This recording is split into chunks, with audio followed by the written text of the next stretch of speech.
determine appropriate next steps. But I just don't want to speculate about any hypotheticals just yet. Shannon. Asking a more broad strokes question then generally, will the U.S. look into the intent? How important is that in determining response if a strike is accidental versus if something is deemed to be intentional when consulting with NATO allies? Of course, that is something that would be of importance. And as I said, we will determine what happened and we will determine appropriate next steps. But like I said, this just happened within the past hour. And so we are still taking the important time to figure out the exact facts. Just logistics, on logistics, when it comes to triggering Article 5 of NATO, I know you don't want to, get too far ahead of where things stand now, but because this department knows really well how that process would work, could you just lay out a little bit of how you guys would go about that process and what it would look like for folks as we're in this moment of trying to figure out what's next? I certainly appreciate that question, but I do want to be very careful of not getting ahead of hypotheticals. I'm happy to see if we have a specific sort of sequencing to share with you, but again, I want to be very, very careful about not getting ahead of hypotheticals here as we continue to take time to determine what happened. Alex? Has the department reached out to Polish officials? Do you have any communications? Like I said, I don't have any. Like I said to Matt, I don't have any calls to read out at this point. But of course, Poland is an important ally and partner, and like I said, we are working with them to determine what happened and assess next steps as well. In a broader context, what is your confidence level that Putin is not targeting NATO, given his latest statements? I'm just not going to try and speculate or try and get in the mind of President Putin or his intentions. What we do know is that this war has been one that is unjust. It's been brutal. It has affected millions of lives, not just in Ukraine, but across the world as well. As you guys saw in response to President Zelensky's speech at the G20, what President Putin did was he met Ukraine with another round of cruel attacks that killed civilians and destroyed infrastructure. So what we're going to do is we're going to continue to stand with the government and the people of Ukraine who have stayed strong in the face of Russia's brutal and needless onslaught for months, and we will continue to support Ukraine. Camilla. When you say you're working with the Polish government and allies and partners, can you confirm that this department's speaking to Ukrainian officials and trying to get more insight from them as to what this might have been and whether or not they have responded at all? Camilla, we're talking to a range of partners, but like I said, this just transpired, so I don't have specific calls or line item actions to read out for you. But again, I want to assure that we will get to the bottom of what has happened. We'll determine what's happened and determine appropriate next steps. Leon. Yeah, before Article 5, there's Article 4, which is on emergency consultations with the United States. Are you ready to call for emergency consultations on this issue? Look, Leon, we of course are ready to stand with our NATO allies and partners, but I want to again be very clear that we do not want to get ahead of hypotheticals. We do not know what has happened yet. We have seen reports out of Poland. They of course are incredibly concerning, and we're working with our partners in the Polish government and our NATO partners to get more information and to assess what has happened. We will make that determination and we will determine appropriate next steps as well. Just to follow up, certain media are quoting U.S. intelligence officials on their story. So I'm assuming that Leon, what I can say from this podium in front of you all on camera and on the record is that we've seen these reports and that we are working with the Polish government and other partners to assess and get more information. We cannot confirm the reports of what has happened or the details, but we are working through that process to determine what happened and determine appropriate next steps. In the back. Marcin Wrona, TV and Warner Bros. Discovery from Poland. So you repeated a few times that you are working with the Polish government on this issue. Who are you talking with? At what level, if you don't want to give any specific names? And also, if this is confirmed, should this trigger an immediate increase of the numbers of U.S. boots on the ground in Poland, maybe sending additional Patriot batteries fortifying eastern flank of NATO? I'm starting to sound like a broken record here, but again, I do not want to get ahead of hypotheticals or get into a tit for tat of potential actions. What I can say is that we will determine what happened and we will determine what appropriate next steps to take. We are engaging directly with our partners in the Polish government. I don't have specifics to offer in terms of who and at what level. But like I said, Poland is an important partner, an important NATO ally, and so we are continuing to work through these process and engage on them. A follow-up, will Secretary Blinken want to talk to Minister Rao? Is a contact at this level possible? I don't have any calls to preview or read out yet for that matter, so I'm just not gonna get ahead of that process in the back. So not getting into hypotheticals, but President Biden did say, and Secretary Blinken also have repeatedly said that U.S. gonna defend every inch of NATO territory. So can you just repeat it today, as in principle? And do you have any reaction to just the overall attack, the barrage from Russia today? It's been reported that it's the largest one so far, largest missile attack.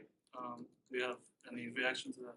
Yeah, I think I spoke to this a little bit in responding to Alex's question. But first, to your first question, of course, we stand by NATO and our NATO allies and partners. This administration views NATO as one of the most important transatlantic defensive alliances out there. But again, I'm not going to get ahead of hypotheticals as we continue to work through this process and determine what's happened and determine appropriate next steps. On the barrage of strikes that we saw take place in Kyiv, as I said, while President Zelensky spoke at the G20 about a path to a just peace and for ending this war, what we saw was Russia unleash a barrage of attacks that have killed civilians and destroyed critical infrastructure. And it is no surprise that after the Ukrainian liberation of Kherson, that Russia has gone down the path of attempting yet again to plunge Ukrainian civilians into darkness. But what the United States is going to do is going to continue to stand by the government and the people of Ukraine, and our commitment to our Ukrainian partners is unwavering. Anything else? One last question on Sure. this. I know you don't wanna get ahead of this, but Russia's already trying to spin the situation here with the defense minister putting out a short statement saying that the reports of Russian missiles landing in Poland are, quote, a deliberate provocation aimed to escalate the situation. Do you have a response to what they're saying about this right now? Well, the United States is certainly not trying to escalate or incite the situation at all. And like I said, we have seen these same reports that you all have, and we are working with the Polish government to gather more information. And we are not at a point where we can confirm some of these reports that we are seeing. And that's why I'm telling you that we will determine what exactly has transpired, and we will determine appropriate next steps as well. Let's go from there. I would like to Still ask on the region, or No, are we China. moving away? On this topic, please. Let me do one more and then I'll come back to you. And then we're gonna work through them, Alex. Thanks so much. In response to Putin's terrorist attacks, you just mentioned over 100 missiles have been, struck in Kiev and around. Is it time for the department to revisit its decision on Russia's specific information? And if not now, then when? Alex, we have spoken about this quite regularly, and our answer continues to be the same, and that is that we have a number of tools in our tool belt to hold the Russian Federation accountable and to support our Ukrainian partners. We have done that through sanctions and export controls on Russia. We have done that through security assistance and humanitarian assistance to our Ukrainian partners.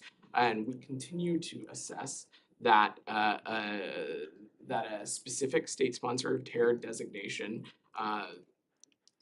would largely be a redundancy to the many lines of efforts that the United States has already undertaken.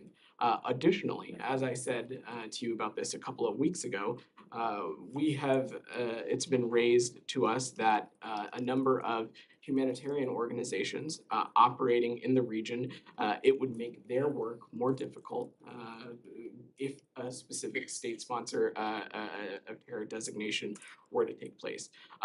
But I will remind you that we have continued to do everything possible to support our Ukrainian partners, including additional drawdowns earlier this month, as well as USAI packages.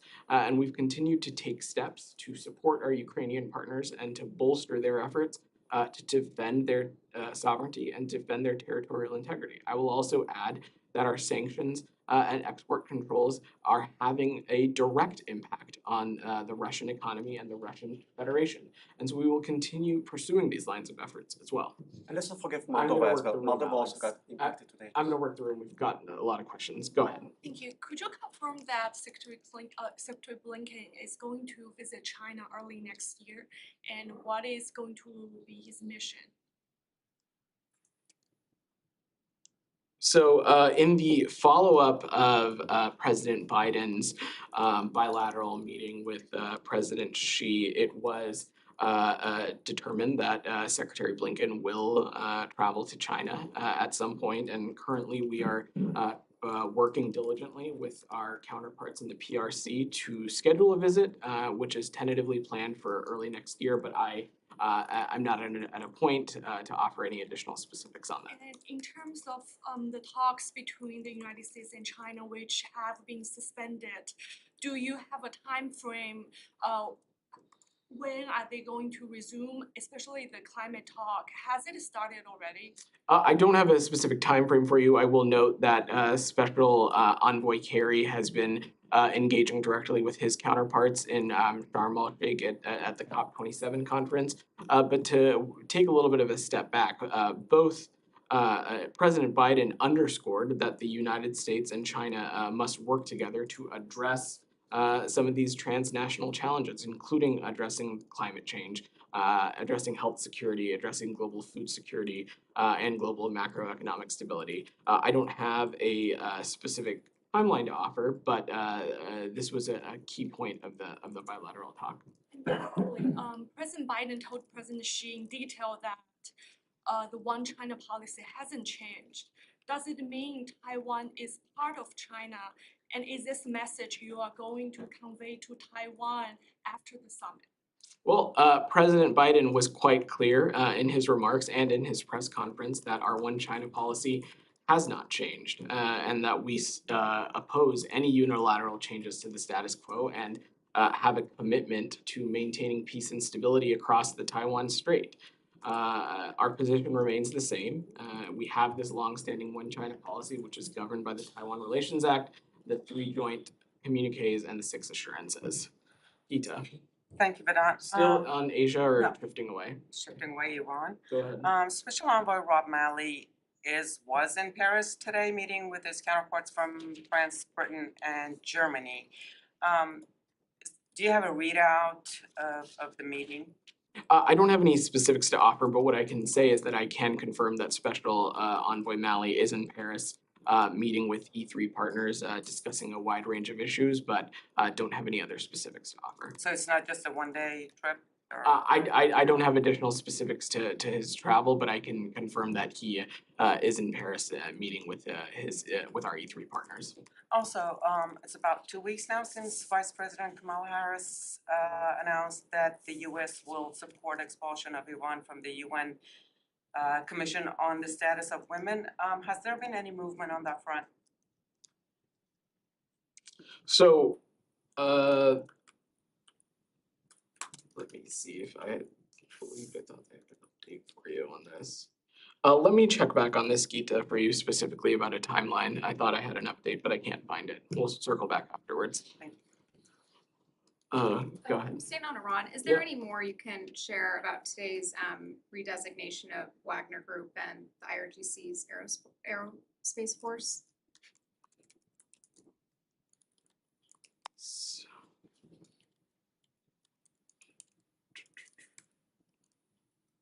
Yeah, so today, the Department of State and in conjunction with the Department of Treasury imposed sanctions on 8 targets in response to Iran's support for Russia's war on Ukraine, which included Tehran's transfer of unmanned aerial vehicles to Russia, which are being used by Moscow to strike civilian infrastructure and cities in Ukraine.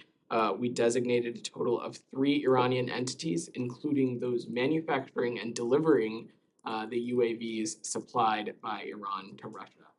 That includes the Islamic Revolutionary Guard Corps Aerospace Forces.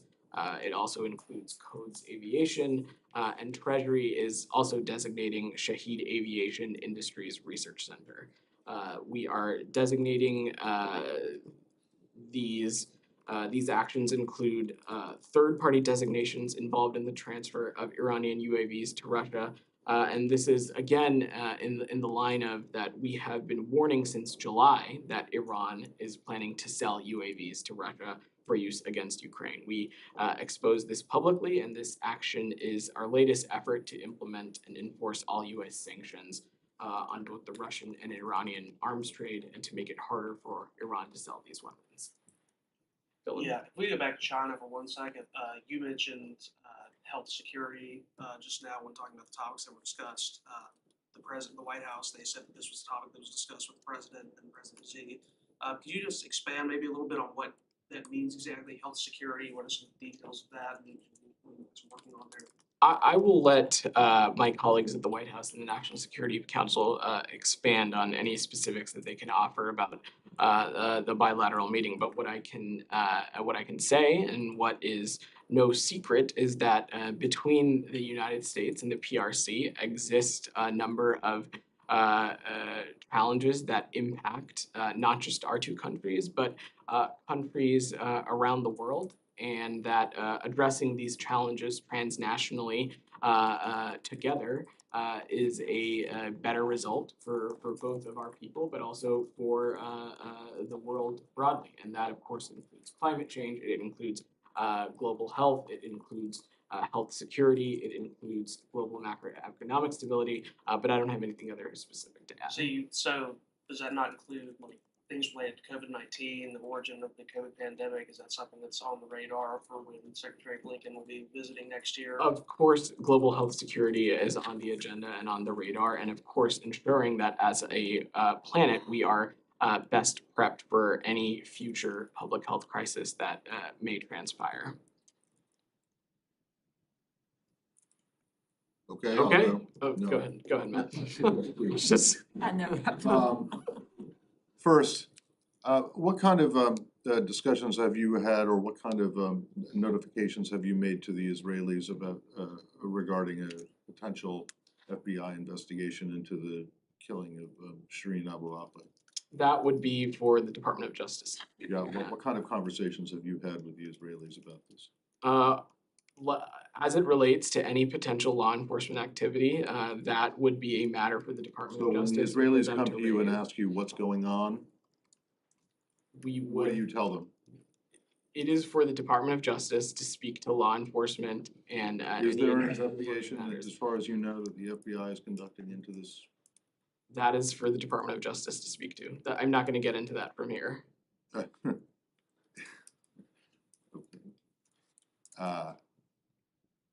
You have gotten into previous investigations into the deaths of American citizens. So let me just make that point. Secondly, on a different issue, can you offer anything more than what was in the couple paragraph readout of the Cuba migration talks today? Was anything significant achieved or agreed to?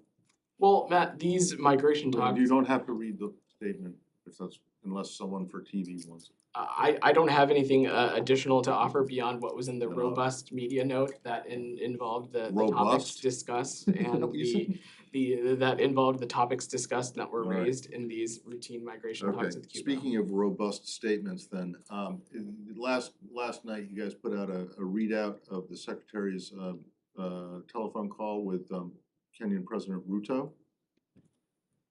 which was then immediately followed up with, immediately followed by a tweet from the secretary saying he had an important conversation with President Ruto about Ethiopia, among other things. But the readout was literally 2 sentences long. Is there anything you can add to that? I don't have anything specific to add as it relates to the secretary's call, but what I will use this opportunity to say is that we certainly, especially the secretary, welcome the November 12th declaration by Ethiopian government and Tigrayan regional leaders in Nairobi to advance the implementation of the November 2nd cessation of hostilities that were agreed upon in Pretoria. And we strongly urge them to honor the cessation of hostilities and expedite unhindered humanitarian assistance, but don't have anything specific to offer beyond that when it comes to the call. Can I just ask Well, about 1 second. Do you have anything else, Matt? Before I- No, that was it. just about Shireen Abu Akleh. Sure. So US has repeatedly called for accountability over her killing. At this point in time, does the United States believe that accountability has been achieved? Let me, I will answer your question, Humaira, but let me just take a little bit of a step back, because I don't want my answers to Matt be taken out of context here.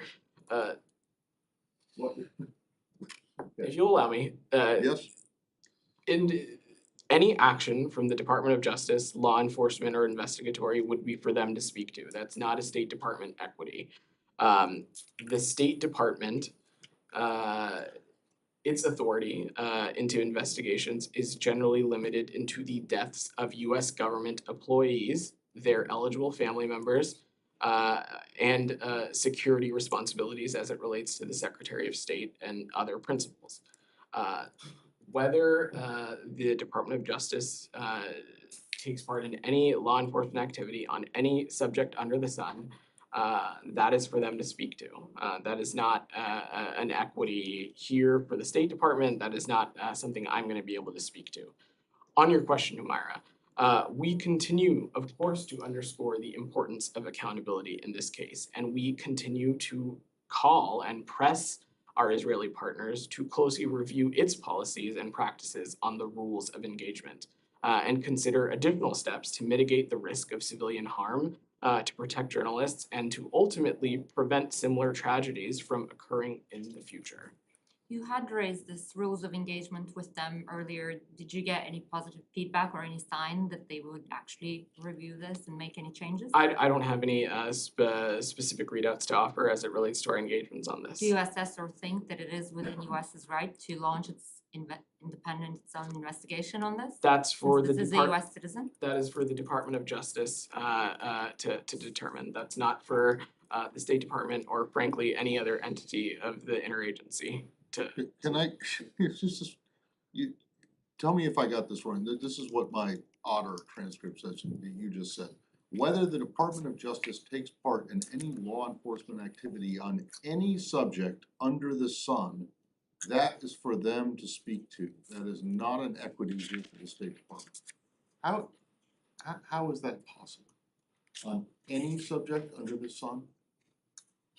That I don't understand your question, Matt.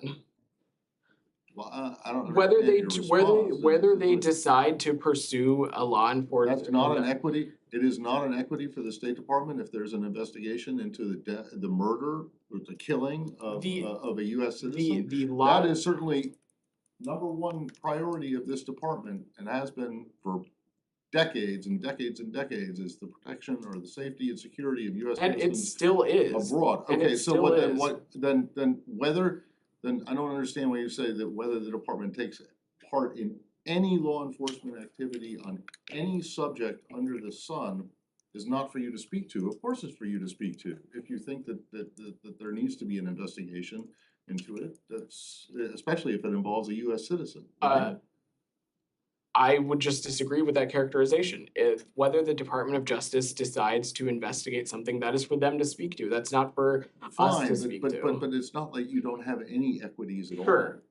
I perhaps The safety and the welfare and Of safety course of the American safety- citizens of course the- overseas is the Department of State's #1 of course, priority. and it continues to be. But whether the Department of Justice chooses to pursue law enforcement activity into something like this is for them to speak to. That's not something I'm going to get into here or anything that I have to offer on that, is the point that I was trying to make. But I'm just staying on No. this for, when you and Ned have spoken about accountability, you've talked about it in the context of working with Israeli partners on their investigation of the Palestinian Authority, on their investigation, and now you have a US investigation. So there seems to have been a shift in what this department thinks and what the Justice Department is doing. Would you characterize an FBI investigation as unusual or unprecedented with what they're doing with Israel? And also, did the Department of Justice give this department a heads up that that's what they were going to do? I'm just not gonna characterize that one way or the other, and I don't have any interagency conversations to read out specifically. In the back. Yeah, I'm curious because yesterday the White House said in its readout from the meeting between Presidents Biden and Xi that they both underscored their opposition to the threat of use of nuclear weapons in Ukraine, but the Chinese readout didn't include that. Do you have any comment on that? Wow, I'm not going to speak to something that I mean, exists or doesn't exist in the Chinese readout, but what I can say, and that what we reiterated in ours, and you saw the president speak to in his remarks in Indonesia, was that President Biden and President Xi both reiterated their understanding that a nuclear war should never be fought and can never be won, and underscored their opposition to any use of threat of use of nuclear weapons in relation to the war in Ukraine. Go ahead, Alex. Moldova was also impacted by Russian massive missile attacks today, as you know. Can you repeat the first part of your question? Moldova also got impacted by Russian massive attacks today. It caused electricity disruption in Moldova. I will give you a chance to talk a little bit about the Russian threat going beyond Ukraine, and give its latest actions in Ukraine. I've not actually seen those reports, Alex, so I'm gonna have to follow up with you afterwards and see if we can get you something specific there. Did you guys pin down whether or not Brittany Griner has reached the penal colony? Do you have any latest update on, do you have any update on her whereabouts? We are aware of the reports of her location and in frequent contact with Ms. Griner's legal team, but the Russian Federation has still failed to provide any official notification for such a move of a U.S. citizen, which we strongly protest and disagree with. Our mission and our embassy in Russia has continued to press for more information about her transfer and her specific current location. Following this sham trial and the unjust sentencing, the Russian Federation is transferring her from a prison to a remote penal colony. Are you able to say anything about what Bill Burns talked when it comes to her and Paul Whelan with his Russian counterpart yesterday in Ankara?